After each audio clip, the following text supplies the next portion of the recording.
Hi, I'm James Page at the FTTH Council Europe meeting in Madrid, and I'm with Tomas Lamanauskas, who is the Deputy Secretary General of the International Telecommunications Union, the ITU. Thomas, thank you for coming and talking to us. You've been speaking at the event here in Madrid today, and you were outlining some of the initiatives that the ITU set in train to help with the deployment across Europe of full fibre everywhere that everybody's so keen to see. Could you tell us a bit more about them? Oh, definitely. So maybe to starting what ITU is, and and of course we're working within Europe, but also beyond Europe, and as a global organization, and we have these different aspects of the organization that helps us take those initiatives. So first of all, we are a UN agency, and that means every country of the world is our member. But we also have sector members, private sector members, more than 900 of them that work with those member states. On the other hand, we're also a standardization organization, so we issue standards, and we work with our focal points, which are a lot of times ministries of telecommunications or digital ministries, telecommunications regulators. So through that angles, there are certain things we do or we can do. So first of all, standards. So most of the fiber to the home connections are based on ITU standards, and PON, or passive optical network standards, that has now the whole roadmap. I think we're now in the 7th generation of them, and we're now reaching, in terms of standardization of technology, 50 gigabits per second per wavelength. I know the deployment is still, needs to catch up with that, but that's how it always is. We then, of course, help shape investment environment and regulatory thinking around that through sharing information, best practices, infrastructure information. For example, we have broadband maps that are publicly available. We're now developing ways to share open data on fiber networks as well with other organizations. We also have things like last mile toolkit, connectivity toolkit, like infrastructure business case toolkit, to help regulators and investors in different situations assess what's needed to invest in fiber and as well as other technologies.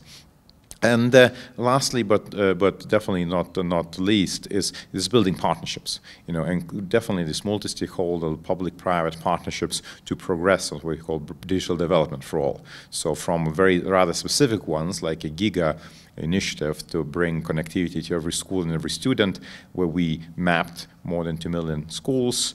We connected more than 2 million students in more than 5,500 schools, and this is our joint initiative with UNICEF, to broader initiative like Partner to Connect, where different stakeholders pledged more than 30 billion in pledges through the 600 pledges. So really trying to galvanize everyone for that joint action. Okay, that's great. Thank you for explaining it.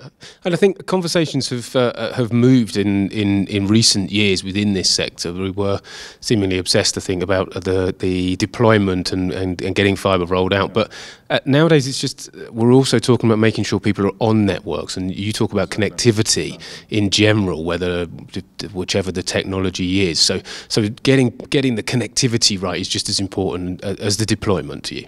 No, indeed, and that's across the technologies. We see the same from the mobile sector, when they also talk about how many people are connected, versus and that only marginal piece is not connected versus how many are using, and the same with the fiber. And I think definitely infrastructure is an important piece of the puzzle, and we need to make sure that that's there, but also use of it is important. However, the big important argument or issue there is affordability aspects as well, and that's kind of connects between the infrastructure and use, because the cheaper is to deploy, the more competitive the market is, and the more you can have that better prices to the users is clearly one of the key factors that will drive the use on the other side.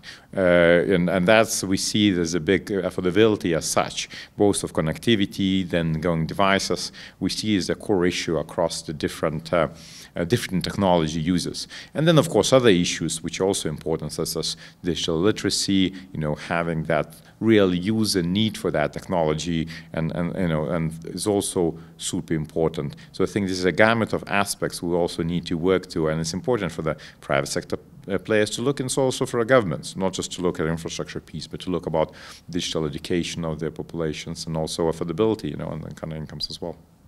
Okay, so the EC has its path to a digital decade plan, which is sort of focusing on that deployment. Do you think that's a realistic plan? Are we on the right path? Will we be delivering against it?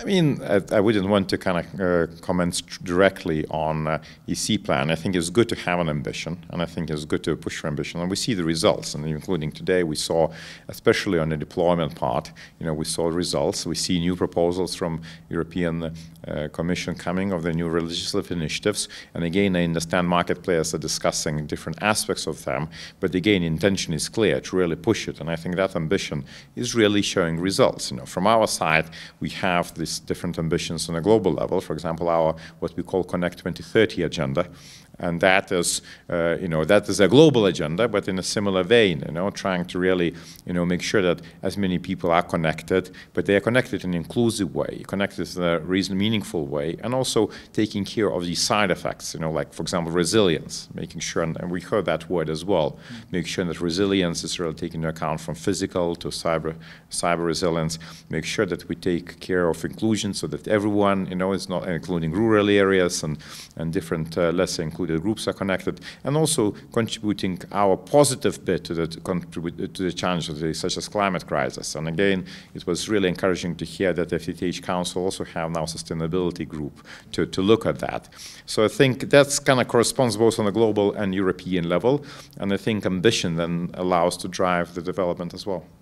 Fantastic. Well, I think everybody here shares the same ambition. It's great to hear about the initiatives from the ITU that are going to help push us along towards that. Thomas, thank you very much for coming and taking a little bit of time to talk to us this afternoon. Thank you very much, James. Really appreciate it. Thank you.